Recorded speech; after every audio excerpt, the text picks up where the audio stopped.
Okay, so now is my issue 8 review. So I'm going to start off by popping out the models and having a look at these. Now, paintbrush, always love good paintbrush. Now, synthetic paintbrush, I know there's a bit of a debate about whether or not people like synthetic paintbrushes. So, well, I suppose it's just about checking the quality. I'm just feeling the tip of it there. It's quite smooth. It's a flat medium basing brush. In some cases, I feel that this one should have been the brush that was sent earlier, because obviously when you think about it, it's the base. You've been doing basing, so they've sent a standard layering brush first and then a basing second. Personally, I think that should have been the other way around, but that's a minor quibble. Now, let's have a look at this. So this is Lord Imperatant.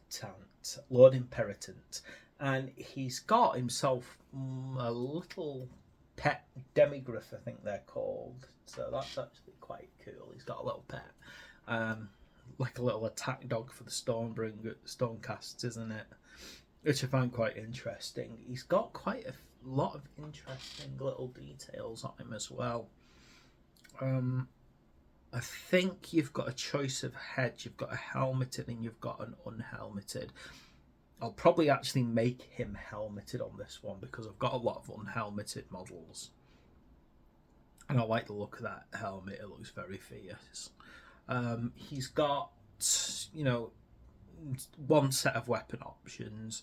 He looks very, heavily built, which is what I like the look of. Lots of flowing robes. So I think he's going to actually be quite an interesting thing to go through. It's going to be an interesting paint job, to say the least. I'm actually quite pleased that this time round on Stormbringer it doesn't look like there's tons of models, because I'm already so behind on painting that this is just extra stuff to get done. A couple of little bases as well to pop the models onto. All right, let's have a quick look inside then. So, issue 8.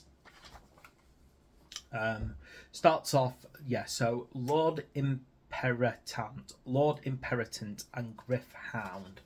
Yep, it's a little Griffhound pet.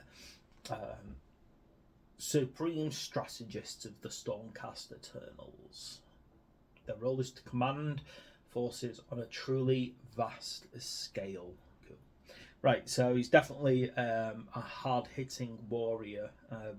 I'm curious about whether or not he brings, I don't know, like special rules with him to buff nearby troops, which would be quite interesting if he did. I mean, you would expect something defined as a master strategist, a supreme strategist, to be able to aid. Am I disappointed that it's still a push fit model? Yeah. At this stage, I don't think we should be dealing with push fit models. My personal dislike of them is that they're so hard to push and make sure that there's no gaps in them. So that is always a little bit of an issue for me. But other than that, he does look like a really good model as well. I like the appearance. I think in the deep red that I'm planning for my Stormcast, it's going to look great with cream robes flowing and things. Okay. So there's some good techniques about, undercoating, holding a brush. So I like the idea behind that. It's amazing, but even though I've been painting for years, there's probably a very good chance that I'm still not doing a fantastic job. So, I need to improve myself. It's talking about kind of, like mixing the water, properly. Let's have a look.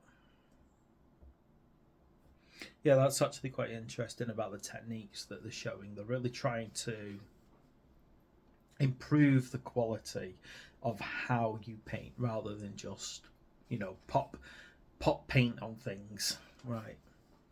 Okay, so, it's got some good techniques on the go. which I like the idea of. Just reading through a few other things here.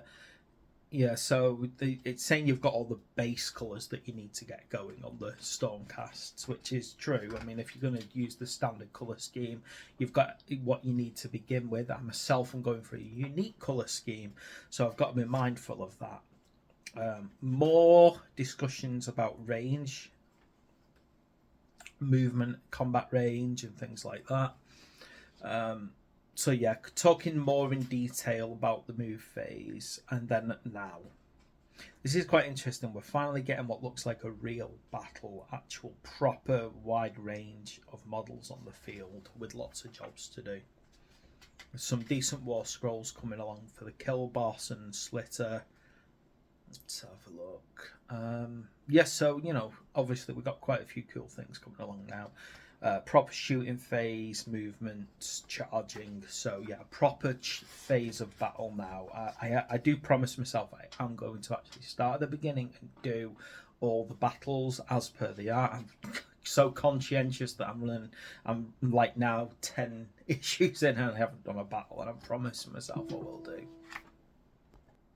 So yeah, definitely need to get on top of that. Right, there we go then. So that's it really. That's issue number 8. So it's got a nice battle, some good painting techniques on it. So hopefully soon, obviously I'll start uploading these videos, and hopefully a bit later on I'll get round to doing issues 9 and 10. But yeah, that's issue 8. I think you get a lovely miniature in it with I love little monsters. Super cute as well. He is kind of cute and adorable, that guy. So hopefully I'll do the how to build video within the next day or so.